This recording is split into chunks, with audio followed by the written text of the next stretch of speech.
Welcome back to another episode of Where Are All the Women At? No, Where Have All the Men Gone? We know where the women are on the beach. They're on the beach.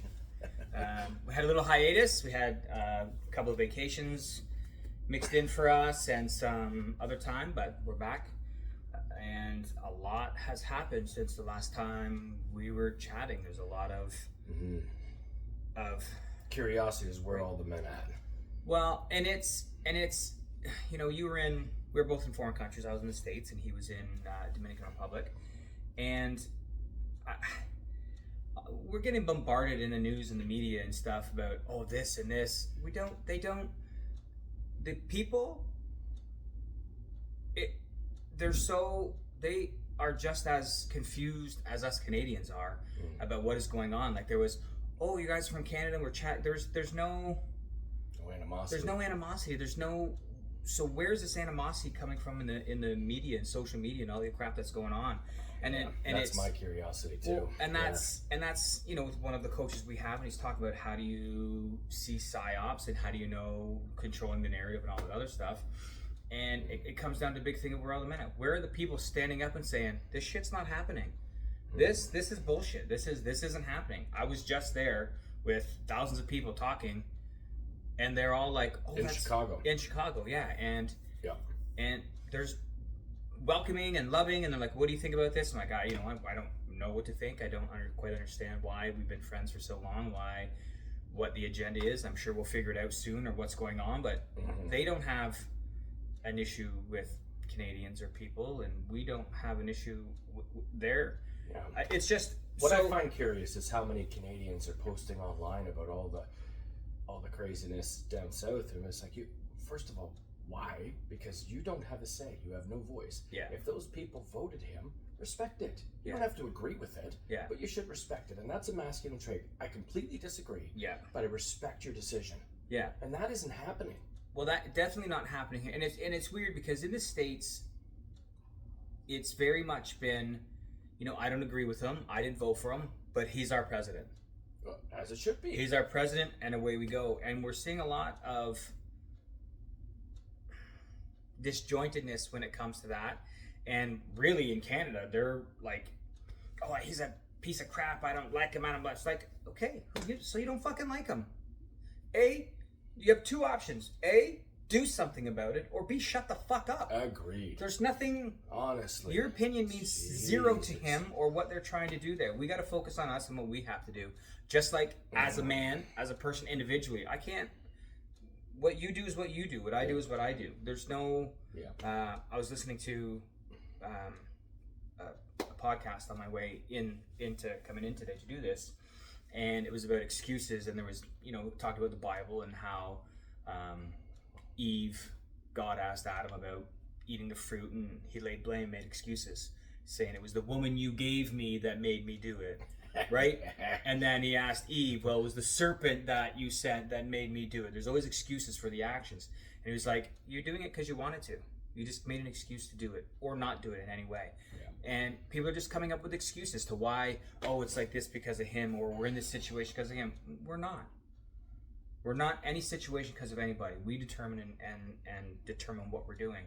And guy or girl, it doesn't matter who you are. That's something that you have to have inside of you. Like this, you're in control of your life. You control what you do. I can't control what Donald Trump says. I can giggle about it. I laugh my ass off. I got clients that I saw this morning, and they're like, I hate him this. I'm like, bullshit. You're loving this. We're all loving all the shit that he's doing because it's funny, because everyone has something funny to talk about. Everyone has the hands going when we talk now to make fun of him, do that kind of stuff.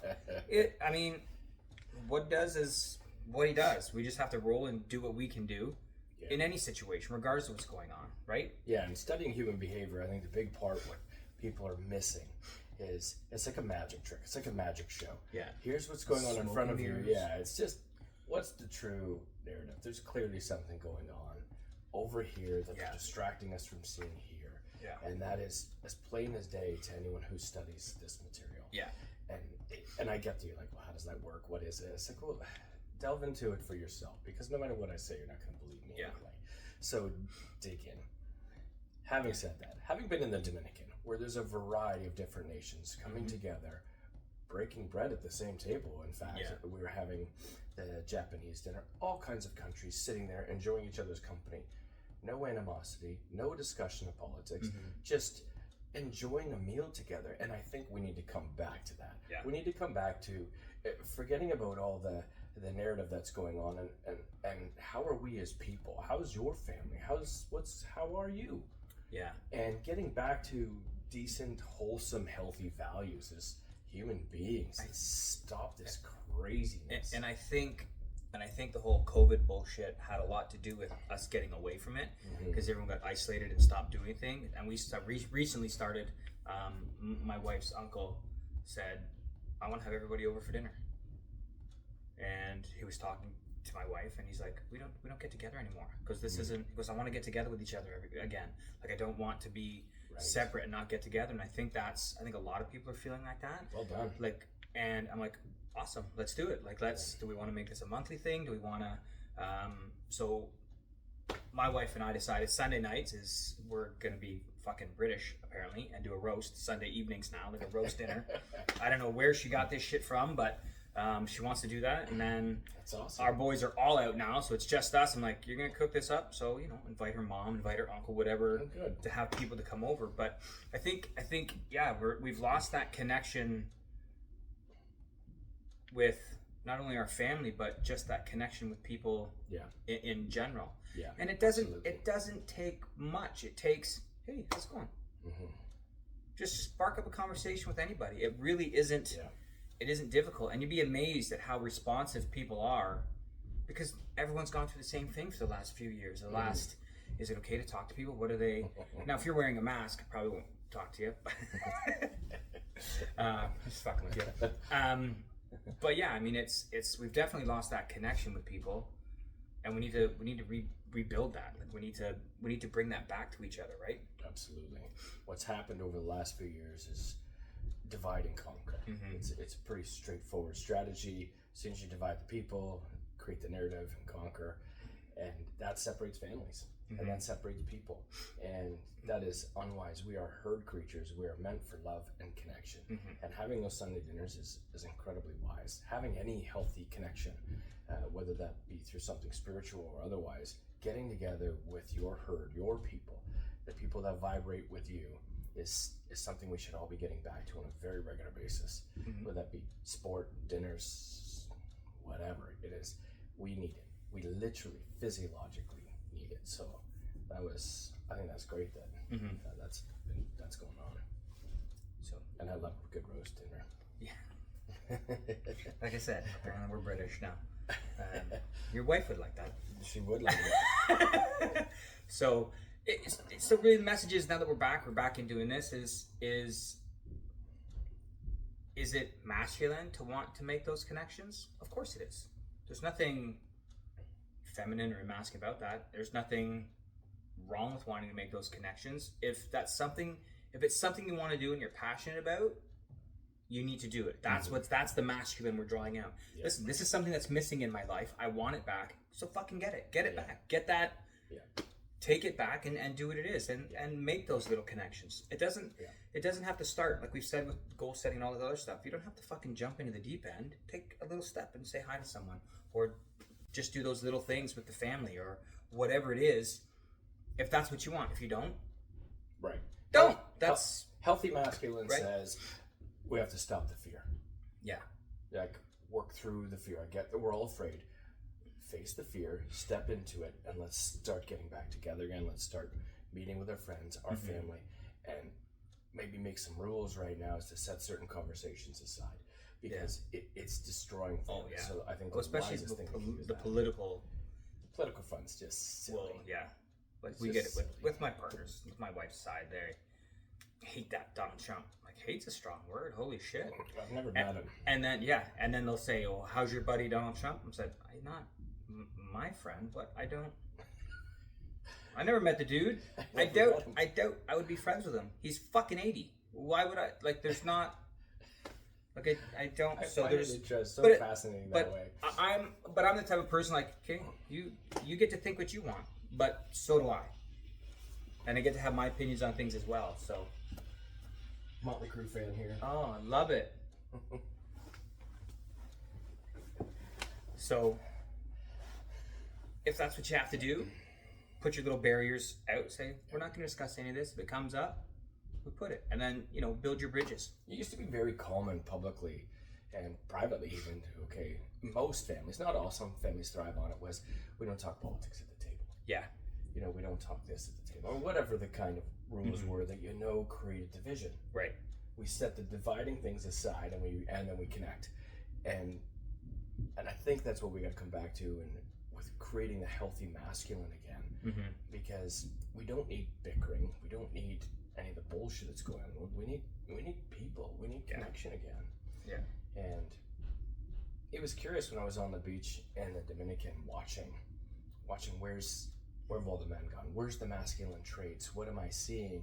And the biggest thing that I noticed was the majority of there was way more young women on the beach than there was men, which I found curious. Maybe that was just a spring break, financial decision. I don't know. But what I did notice is the young men weren't as the natural masculine traits as I have certainly recalled in the past from myself or my brother or our family members. What I noticed is these young women were, when I could see their eyes, when I could see whether it would be at dining or at dinner time or they're congregating, when someone masculine did walk by, especially if they were older, which was shocking, they had the quick pupil dilation, the quick, ooh, that's interesting. Now they didn't act on it. They were complete, all of them, from my perspective, seemed to be very appropriate young women. But they had that eye, they had the flash, they had that quick little, ooh. And I didn't notice it when a lot of young men, even if they were fit and attractive, walked by, because they weren't presenting the traits that healthy masculine simply had, that in control of themselves, in control of who they are. Right. And I don't know, maybe it's a pheromone issue. I don't know. So it was distinct. Maybe some people don't understand what the pupil dilation means. It's not something. You talked to it before, but it's not something you can control. It's something that subconscious. When you want to see more of something, your pupils will dilate, so they have more optical to see. Right. Fear can create it, but also yes, but because it's focus. You're focusing. So the desire, it's basically, ooh, that was interesting. I like that. What was it? And then your subconscious mind can sometimes process it, or otherwise it was just, oh, it's physical attractiveness. Right. But sometimes when it's not physical attractiveness, the pupils will dilate. It's like, was that pheromones? And that's another conversation for another day on pheromones and how that works with masculine traits. But I was just like, wow, this is really fascinating. And I guess it's tough for me because about 10 years ago I didn't have the skill set that I have today in that capacity. So to see it and to notice it, I was just like, whoa, this is really interesting. The world's definitely changed. Yeah. So if you're a salesperson, only thing you need to pay attention to is their eyes. Well, it'll lead you a lot. It will tell you everything. They're interested in this. They're interested in that. So if you're a car salesman and you're going through stuff and they're looking in the car, don't look at what you're showing them. Look at them when you're showing it. Because say you're showing a feature and their eyes, oh, that's nice, I like that. You're not going to see that. Because they're trying to deadpan to get a better deal and those other stuff. And you can read and say, oh, he liked that, so I know he's going to like other things like that, or she's going to. Or you're selling clothes, you're selling something. You can see there's interest, and you just got to keep building that interest out of them to make the sale, right? Yeah, that's blink rate and shutter speed. Right? So there's a ton of right here that's going to tell you everything you need to know about their interest in something and how engaged they are in something. So that blink rate and shutter speed. So that's another trait of masculine. A masculine man in control isn't going to have these quick reactive flutter. That's a sign of anxiety and not in control. So in general, not always, but you could be on drugs. You could be on drugs. As I bat my ass just really quick. Just kidding, I'm not on drugs today. Is it Russell Brand? You on drugs? No. Never done drugs before in my life. So yeah, that's a side note. There's always outliers, but so when you're noticing that, so if you, it's a very calm, controlled demeanor. Slow blink rate typically means interested, and then you've got shutter speed, so how quickly you blink as well. But we'll just focus on that. If you could just focus on how often a person, if they're blinking a lot, you should probably change the conversation or consider changes. So I think that's a good segue into family dinners. If you're noticing blink rate really increase, change the subject to something that would be more enticing and create connection again. I guess that's probably where I want to draw this back to, is to help families go, how do I connect again? It's a great way to notice, is this conversation bothering them? They're blinking way more as opposed to slow and control. Right. And then blink rate and shutter speed are two different things. Blink rate is how many times you would kind of blink in a minute, and the shutter speed is how quickly it blinks, right? So they're two different things. And once he's been training for a long time, and I'm doing a little bit more training with it, and it takes time to master this kind of stuff. But like I said, if you're at that dinner and you notice it, just ask how the Leafs are doing and then giggle, because it's the fucking Leafs. Here in Canada, we know we need to try to do this hockey game. So anything to break it and talk about something else, something that just right. Or if you really want to get them, they're getting political or doing whatever. Oh, okay, that's good. Yeah, so this is a tool that can be used for anyone, really, masculine, feminine, or otherwise. But I think the masculine trait of it is why I like this trait, is why I like the skill set to be used, is because masculine men should know, I want my family to connect. That's right. There's safety in it, there's healthy in it, and I'm going to make sure that happens. Right. But they also want, or they don't want to be the one to cause shit within their family. They want to, I'm going to say be in control, but a masculine person wants everyone to be comfortable and okay. Yeah. Right. So if you notice someone is uncomfortable, do you want them uncomfortable? I'm going to say 99% of the time you don't. Right. So that's a masculine trait, is taking that discomfort away from them and channeling somewhere else. Right. Healthy socialism, man, is making people comfortable in group settings, and one-on-one being confident enough to put them uncomfortable, occasionally challenging them. Yeah. So group settings, it's not a time or a place typically. As I said, there's always outliers, but and then watching blink rate is just like, is what I'm saying getting through? If they're blinking fast, it's a waste of time. Just change the subject and go back to something that connects, that you can playfully debate sports or something. Weather. In Canada, I was shocked about, we talk about the weather so much here. I started talking about the weather to Dominicans, and their blink rate always went up. I'm like, they said, well, it's always this temperature here. Weather's not a conversation for them. It isn't. Unless a storm's coming in. Like, it's always 30. Is this a Canadian thing? Or North American thing? I don't know. No, it must be a cold weather thing. Yeah, it must be a cold weather thing. We get thing. so many gorgeous days, and every day you're lying in a paradise. Yeah. It's pretty spoiled. We get a month, 2 months of that, and it's every day for there, so it's not a thing for them. And that's fine too. So that's a good example of watching blink rate, change the subject, and then connect on something else. And we need connection, guys. We need connection. So I'm challenging all the men watching, especially the young men watching this or hearing this. Watch for that blink rate. It can serve you well when it comes to dates too, when you're learning to date and how to date and what you're saying. Are they curious or are they not? And something came up for me. I was thinking about blink rate and what is a good example.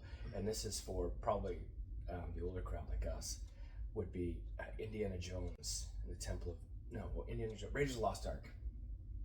And he's teaching a class, and there's a young woman in the class who blinks really slow with "I love you" on her eyelids, and she just blinks so slow, and she's just staring. She doesn't blink fast; she hardly blinks at all. But when she does, she closes. So that's a very good example of blink rate and shutter speed. Yeah, and showing her connection to him and writing that on there, and he's like, "Yes, it was a movie, but yes, that's a good example. It's a good example. Yeah, for sure, absolutely, a very good movie." Yeah, however, if you go with the Big Bang Theory, he wasn't needed at all. Have you heard that? No. For Raiders of the Lost Ark, Indiana Jones wasn't needed at all. They would have got the thing, they would have opened the box, they would have all died. Right? Because they would have got that emblem if he wasn't there, not just the half of it. So they would have found it, they would have dug it up, and they opened it, and they also would have died. And then it would have been left in the middle of the field with all these dead people. True, but I wouldn't have been entertained by his attempts. No, it wouldn't have been entertaining, and it wouldn't have been good. That scene in the market where he just pulled out his gun and shot the dude. I mean, there was some good stuff in that movie, but yeah, it was funny. That's all. Yeah, so it's a good actually for an attempt at a segue at a table, right? Just change the conversation, make it more playful, and I think I know we need way more of that right now in society. Yeah. We need to shut down our phones, set them aside, and stop letting our narrative control most of our thinking and doing, and get back to what we know is true: family, connections, friends, exercise. Yeah. Wow, is that ever missing? Jeez. And you see a difference, especially with kids. 'Cause I train a lot of kids with stuff. How they're never off their phones, and then you get them engaged in sport and do whatever. They don't even go to their phone when they're finished, because they're so engaged and they're so, their endorphins and their dopamine, everything is up. They don't need that hit because they're getting it through the exercise. Yeah. Right. So but they're also connecting with all the other people that are doing it. So they're getting, a triple whammy by doing the sport, by doing that activity or doing something. It's getting them healthier. It's giving a dopamine kick. It's getting them interaction with other people. There's so many other things that it's doing that when they're done, they just grab their stuff and get their water and go. Now, if they were to leave a classroom or to leave something else, their phone's in their hand as they're doing it. There's actually research done on this, and I don't know how detailed or how large the study was. And this is me hearing someone else regurgitate it. And let's read the peer-reviewed journal myself on it. But what they stated was they had a group of women, a large group of women. Some of them called their mom, and some of them and some of them texted their mom. And the ones who called their mom had a raise in oxytocin, if I have it correct. And it could be other, but I remember thinking oxytocin at the time. And then the ones who texted, they had more stress. Cortisol. Yeah. Through. That's right. Yeah. And I saw that too. Holy shit. So I've got to read that study. Talking to the same person, one in a text and one actually hearing the voice. And seeing the difference in how those words connect to us, and we need it. Right. And it's because, like we've said before, words are just words. You give them meaning for how they do it. Whereas if words are written down, you give the meaning to it. But if I say to you those words, you can feel the meaning I'm giving to you, right? With inflection, right, and tone, and the rate of speech. So I think that's what's missed in texting with a lot of people. It's like, okay, I know this person. They're saying this. It's probably with humor, but I could misread it. And I think that screws up a lot of young relationships. Because you don't know them well enough to know the meaning behind it. Emoji or not. So we need to get back to doing stuff together. And you were just saying this morning about how they do SAP. It's just like it's a simple. It's not a complicated thing. You stoke the fire, you're boiling it, you're sitting around. It's a casual thing that it's way easier with a lot of people, but it's a really awesome social thing for a simple connection. And then you get all this awesome maple syrup. And then you create the syrup. And so it's really good. Syrup. As a family go out, we drill the trees, we put the taps in, and we do it with buckets, old school. And then we get together and we collect it all and pile it all up, and we'll chat, maybe have a beer or a drink or whatever. That's not necessary. And we'll do that. We'll boil it down and we'll hang out with each other. We'll have a meal as we're boiling it all down. And it smells so good. And it's that connection, which we're doing today and tomorrow for this year, and I think we're done, and we'll have tons of maple syrup for me to hoard and not give to anyone because I don't like anyone enough to give it. It's too good. No, he'll get some clients will get some. I did it 1 year. And wow. It was like extraordinary. It's just a fun day. We're just out and about in the woods, but we're connecting with our family. So I may go around with my little nieces and collect with them, or I might go with my sister-in-law, or I might go with my wife's 75-year-old uncle and walk around and get the buckets and just chat and move around like that. So it's just like, again, that connection, that Sunday roast dinner connection, that I did it once with them. Getting together, and it's fun. I'm surprised at how ingrained that was. The scent, the conversation, the calmness of everyone in that capacity. It really sunk in. It's like, wow, this is something simple but very connecting. Like, it was really neat to have that experience. And so often we think it's got to have something exciting and glamorous. It didn't. I mean, you're in. It just has to have connection, right? Rubber boots, getting muddy, and that's it. Yeah, it was. Yeah, we need that. We definitely need way more. We should make enough to sell it, but we don't. It makes me sad. It's just a family thing. It's so good. It's so good. How much do you guys make? Oh, we've already jarred 140 liters, which is a lot because literally we just give it to family and that's it. So everyone gets a ton, and we're gonna boil down again today and boil again tomorrow, and then we'll be done. I know a lot of people will go for another week or two, but like I said, my wife's side of the family does it is, late 70s, 80s. So it's, and on their property. So when they're done, it's done, basically. So that's just what we do. It's fun. So when they've got enough for a couple of years? Yeah, so we usually do it every couple of years. It usually lasts a couple of years. Right. Mine lasts longer because, like I said, I hoard it. I don't give it to anybody. Lots of people use it to put in their coffees or use it as sweetener, as baking with it instead of honey or all that kind of other stuff. I always tell my wife, "Can you make pancakes?" She's like, "What's for dinner?" "You're making pancakes."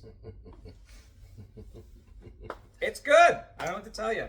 Well, the gathering of it is good. Yeah. And it goes back to the blink rate conversation. Yeah. Everyone's blink rate was slow and calm. Relaxed. And it was, we need way more of that. Just sitting, doing simple things, especially near fire. I'm going to start researching fire, how that connects us. There's got to be something. It definitely does. Right? It's one of those natural elements: fire, water, earth, wind. Right? So, on that note, go get some maple syrup and pay attention to people's blink rate. It'll help you out. It'll make you more comfortable. And invite family over. Invite someone. Do something. Get together. Make those connections. Do those, whatever it is you got to do, that if you want to do it. Yeah. If you want to do it. If you don't want to do it, no, I don't like them, fuck off. Then don't like them, fuck off. Create a new herd. But if you want to do it, create a new herd. Create something. But that's the masculine thing. We're here to create. So create those connections. Create whatever it is we do. Yeah. Okay. Love is a verb. Right. See you next time. Thank you.